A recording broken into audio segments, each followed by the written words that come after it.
বন্ধুরা, আজকে যে খবরটা পেলাম সে খবরটাই আপনাদেরকে জানাবো বলে এলাম। অনলাইন ডিজিটাল এশিয়ানেট নিউজ প্রতিবেদনে দাবি করছে ডিএ হাইক ফেব্রুয়ারি থেকে কিস্তিতে ঢুকবে বেতন। কেন হঠাৎ এমন সিদ্ধান্ত? মমতা বন্দ্যোপাধ্যায়ের জিজ্ঞাসা চিহ্ন দিয়েছে। প্রতিবেদনটায় দাবি করছে ধাপে ধাপে ঢুকবে বেতন, 3 মাসে ঢুকবে সরকারি কর্মীদের বেতন। হঠাৎ কেন নেওয়া হলো এমন সিদ্ধান্ত? ডিএ নিয়ে বহুদিন ধরেই টালমাটাল রাজ্য। অন্যান্য রাজ্য ইতিমধ্যে ডিএ ঘোষণা করা হয়েছে, তবে এখনো কোনো ঘোষণা নেই রাজ্যে। পশ্চিমবঙ্গে এখনো ডিএ নিয়ে কোনো ঘোষণা নেই। কবে ঠিক মহার্ঘ ভাতা বাড়বে তা নিয়ে এখনো কোনো সঠিক ঘোষণা করেনি রাজ্য সরকার। তবে বকেয়া ডিএ মিটিয়ে দেওয়া হতে পারে ধাপে ধাপে। মাসে মাসে বেতনের সঙ্গে ঢুকবে টাকা। নেওয়া হয়েছে এমনই সিদ্ধান্ত। এবার সমস্ত বকেয়া মিটিয়ে দেবেন মমতা বন্দ্যোপাধ্যায়। ধাপে ধাপে সেই টাকা ঢুকবে সরকারি কর্মীদের ব্যাংক অ্যাকাউন্টে, এমনটাই জানা গেছে। খুব তাড়াতাড়ি এই ঘোষণা করা হতে পারে রাজ্য সরকারের তরফ থেকে। মোটামুটি 3 মাস ধরে শোধ করে দেওয়া হতে পারে এই টাকা। অন্যদিকে 6% কাছাকাছি ডিএ ঘোষণা হতে পারে খুব তাড়াতাড়ি। খুশির খবর দেবে রাজ্য সরকার। এই খবরটা যেন সত্যি হয়, এই খবরটা যেন সত্যি হয়, এরকমই একটা খবর বা ঘোষণা প্রত্যাশা করছি। সামনে রাজ্য বাজেট, সেই বাজেটে 6% সরকার যদি ডিএ ঘোষণা করে তাহলে এর থেকে খুশির খবর আর কি হতে পারে। এবং পুরো টাকাটা যেটা বাকি রয়েছে 39%, সেটা যদি ধাপে ধাপে 3 কিস্তিতে দেয় তাহলে এর থেকে আর খুশির খবর কি হতে পারে। অবশ্যই আপনারা কি বিশ্বাস করতে পারছেন যে 3 কিস্তিতে এই টাকা দেবে?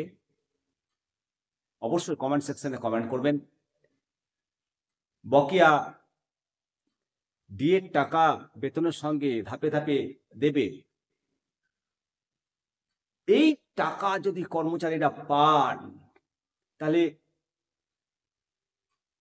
কর্মচারীদের যে আর্থিক সমস্যা সেটা কমবে এবং এটি সরকারের পক্ষে একটা বড় পদক্ষেপ, যা কর্মচারী, শিক্ষক, শিক্ষিকা প্রত্যেকের মধ্যে একটা আশার আলো জ্বালাবে এবং সরকারের প্রতি আরো ভক্তি শ্রদ্ধা বাড়বে যদি এই বাজেটে পুরো টাকাটা ধাপে ধাপে দেওয়ার পরিকল্পনা করে ঘোষণা করেন এবং 6% দিয়ে দেয়।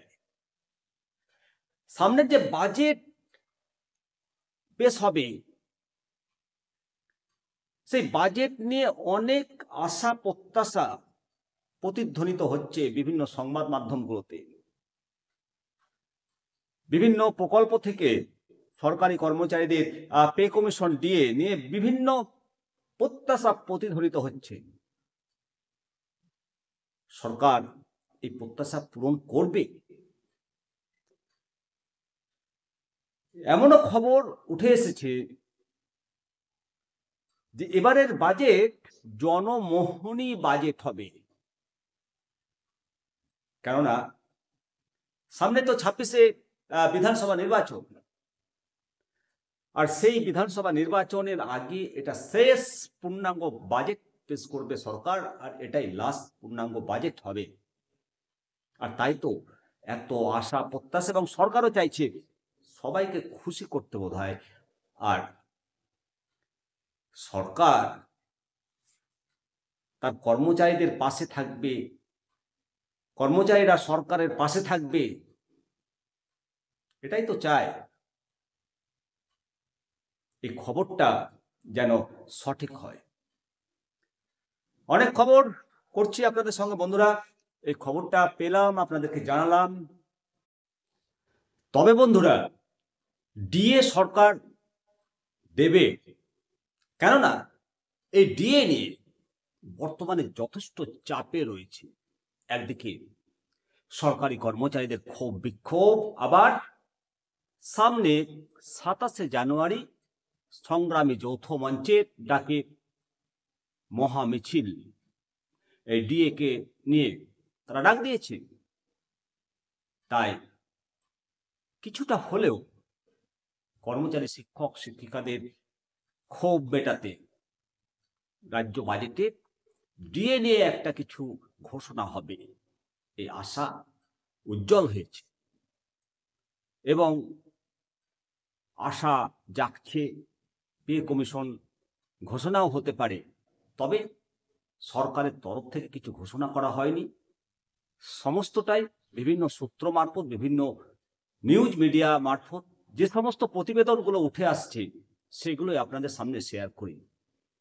আপনারা অনেকে অনেক রকম কমেন্ট করেন, কমেন্ট করুন। আপনাদের প্রত্যেকটি কমেন্ট অত্যন্ত মূল্যবান। আপনাদের প্রত্যেকটি কমেন্ট আমার চলার পথে পাথেয়। প্রত্যেকটি দর্শক আমার কাছে ঈশ্বর সমতুল্য। আপনাদের সহযোগিতায় নিমতিতা দর্শন চ্যানেলের শ্রীবৃদ্ধি ঘটছে বন্ধুরা। তাই সমস্ত দর্শক আমার কাছে ঈশ্বর সমতুল্য।